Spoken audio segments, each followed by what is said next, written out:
I'm going to show you how you can create a free education email on a student developer pack on GitHub.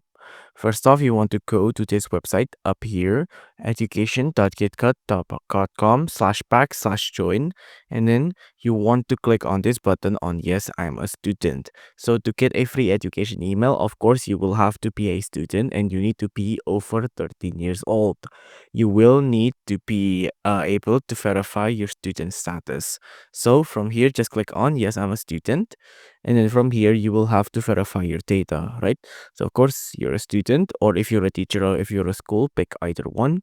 Now, you see, you will have to submit all of your data here, right? So you have a GitHub account, be at least 13 years old, be currently enrolled in a degree or diploma, granting course to a course of study from a recognized educational institution, and be able to provide documentation from your school which demonstrates your current status.